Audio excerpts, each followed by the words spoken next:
வணக்கம் சுபிக்ஷா. வணக்கம் ஐயா. கடந்த 2 சுற்றுகள்ல சுபிக்ஷா ஒரு நல்ல உரையை வழங்கி நம்பிக்கையான ஒரு போட்டியாளர் அப்படிங்கிற இடத்துல இருக்கிறீங்க.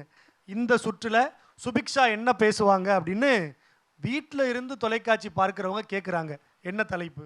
கவிராஜனை தாக்கிய கஜராஜன். கவிராஜனை தாக்கிய கஜராஜன் அப்படிங்கிற தலைப்பில் சுபிக்ஷா பேச போகிறாங்க.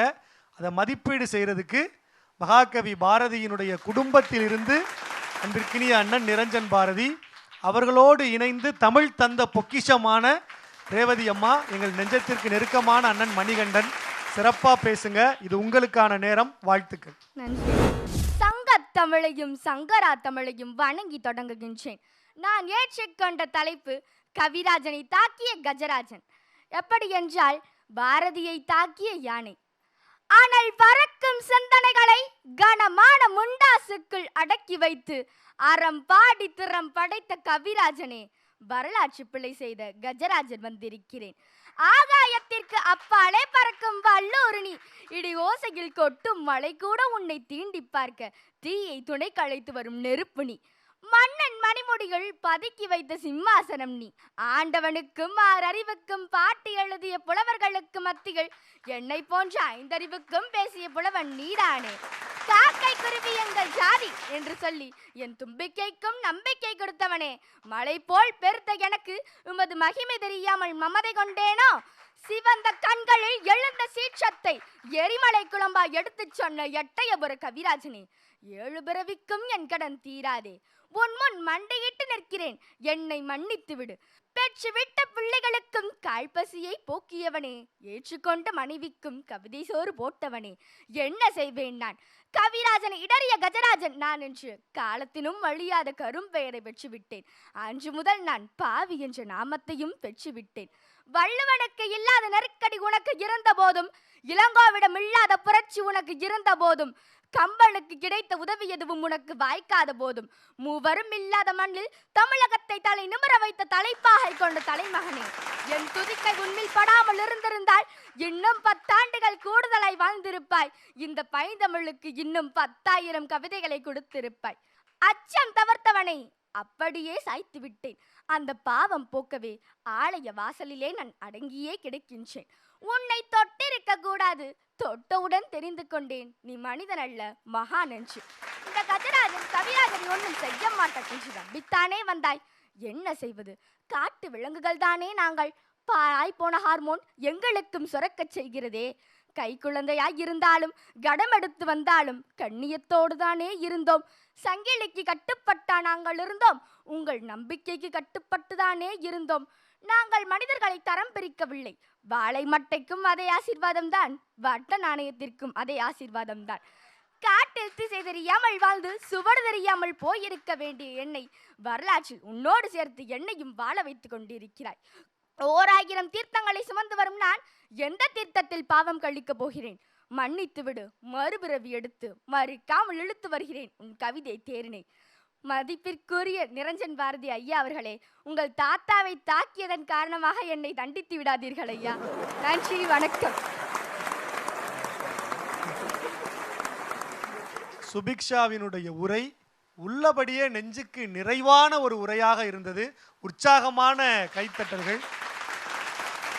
அதுவும் கடைசியா உங்க தாத்தாவை தாக்குனதுக்காக என்ன தண்டிச்சிடாதீங்க அப்படின்னு அந்த கஜராஜன் கேட்டது உள்ளபடியே ரசிக்கிற மாதிரி இருந்தது.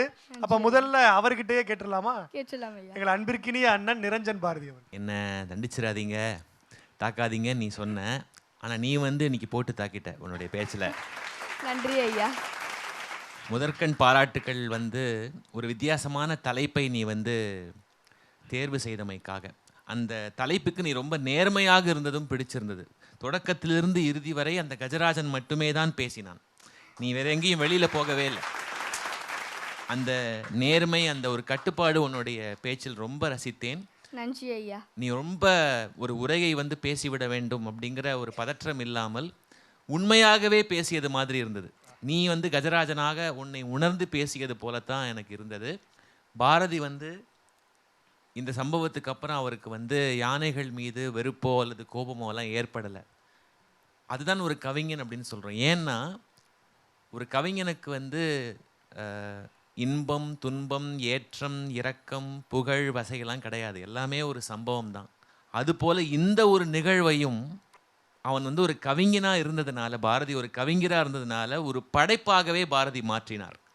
கோவில் யானை அப்படிங்கிற ஒரு நாடகத்தை பாரதி எழுதினார் இந்த சம்பவத்துக்கு பிறகு. அது வந்து ஒரு சமத்துவம் பற்றி பேசக்கூடிய ஒரு நாடகம். பெண்கள், குறிப்பாக பெண்கள் வந்து தங்களுடைய வாழ்க்கை துணையை தாங்களே தேர்ந்தெடுக்கணும், அந்த உரிமை அவங்களுக்கு வேணும், அந்த சுதந்திரம் அவங்களுக்கு வேணும் என்று சொல்லக்கூடிய ஒரு எளிய நாடகம் அந்த கோவில் யானை. இந்த சம்பவம் நடந்தபோது அவருக்கு வந்து தெரியாது அன்றைக்கு யானைக்கு மதம் பிடிச்சிருக்கு என்பது. அவர் வழக்கம் போல் கோவிலுக்கு போகும்போது அந்த யானைக்கு பழம் எல்லாம் கொடுத்திருக்கிறார்.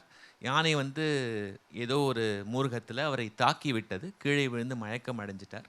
அதற்கு பிறகு மருத்துவமனைக்கு கொண்டு போய் வைத்தியம் பார்த்தாங்க. அப்போ கூட அவருக்கு வந்து நீ சொன்ன மாதிரி 5 அறிவு ஜீவன்களுக்கும் பாடிய ஒரு மகான் இல்லையா, அதனால் அந்த யானைக்கு வந்து என்னை யார் என்று தெரியும், அதனால்தான் என்னை அது மிதிக்கவில்லை அப்படின்னு சொன்னார்.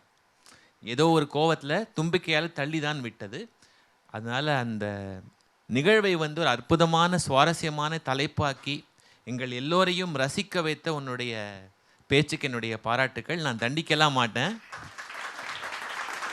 எப்போதும் நீ சுபிக்ஷமாக இருக்க வேண்டும் என்று தான் ஆசைப்படுவேன். வாழ்த்துக்கள். நன்றி ஐயா. அண்ணனுக்கு நன்றி. அன்பிற்கினிய அண்ணன் மணிகண்டன் அவர்கள். இந்த புள்ள எடுத்த தலைப்பு கவிராஜனை தாக்கிய கஜராஜன். அதனால் இறப்பு என்று சொல்லவில்லை, தாக்கிய என்பதால் தலைப்பு முற்றிலும் சரியே. நானும் அவருடைய வரலாறை படிச்சிருக்கேன். அவர் தாக்கினதுங்கிறது பேரனே ஒத்துக்கிறாரு. பழம் கொடுக்கும்போது அன்னைக்கு கொஞ்சம் மூர்க்கமாக நடந்துருச்சு. எங்கே தெரியுமா நீ ஜெயிச்ச, அந்த அந்த கவிராஜனை கொண்டாடிக்கிட்டே வந்துட்டு வாழை மட்டை வச்சிருந்தாலும் அதே வணக்கம் தான்யா நான் செய்கிறேன், காசு கொடுத்தாலும் செய்கிறேன், நான் பாகுபாடே பார்க்கறது இல்லைன்னு கவிராஜனை நல்லா சொல்லிட்டு, யானை எங்களை இப்படி வச்சிருக்கியே அப்படிங்கிறதையும் காட்டிட்டு, டே என்னைய தண்டிச்சிடாத அப்படின்னு சொல்லி முடிச்சு இல்லை. இதை விட ஒரு 3 நிமிஷத்துக்குள்ள ஒரு பேச்சு எப்படி இருக்கும்? இந்த சுற்றை பொறுத்த வரைக்கும் ஒருத்தர் தூக்கி சாப்பிட்றத விட எல்லாரும் சேர்ந்து அடுத்த களத்துக்கு போயிருக்கீங்க. இதில் சூப்பரோ சூப்பர். நன்றி ஐயா. அண்ணனுக்கு நன்றி. அன்பிற்கினிய ரேவதி அம்மா. கஜராஜன் நீ ராணி. அந்த யானையை பற்றி நிஜமாவே அழகாக படிப்படியாக எல்லாத்தையும் சொல்லிட்டு, அந்த ரிப்பென்டன்ஸ் அப்படின்னு ஆங்கிலத்தில் ஒரு வார்த்தை சொல்லுவாங்க. ஒரு தாயே அம்மா வந்து குழந்தைய அடிச்சிருவா, அப்புறம் ரொம்ப அடிச்சிட்டேன்னாடா கண்ணா அப்படிம்பாங்க. ஏன்னா நம்ம பிள்ளைய அடிச்சிட்டோமேனா அவளுக்கு அடிச்சுக்கும். அதுபோல் அவரை அன்னைக்கு என்னமோ அவரை லேசாக தாக்கிட்டு அதை அந்த ரிப்பென்டன்ஸை ரொம்ப அழகாக கொண்டு வந்ததுனால பாரதி வானுலகத்திலிருந்து நான் என்றோ மன்னித்து விட்டேன் அம்மா, அப்படி இன்னைக்கு பேசுறியே நான் என்னைக்கோ மன்னிச்சுட்டேன் அப்படின்னு அவர் சொல்லியிருப்பாரா இருக்கும். உண்மையிலேயே ரொம்ப அழகாக, அதாவது அதை எடுத்துக்கொண்ட விதம் ரொம்ப அழகாக இருந்தது. தாக்கியங்கிற போது நான் இவர்கிட்ட சொன்னேன், தாக்கவே இல்லையே, ஏன்னா தாக்கி இறக்கவில்லை. இந்த தாக்குதல்ங்கிறது வேற, உண்மையிலே இது தாக்கம் அல்ல. எனக்கு அது ரொம்ப பிடிச்சது. ரொம்ப அழகாக பேசுனீங்க. அதான் சொல்கிறேனே, அந்த கவிராஜனை போல நீ ஒரு கவிராணி. நன்றி அம்மா. ரொம்ப அழகாக சுபிக்ஷா பேசியிருக்கீங்க.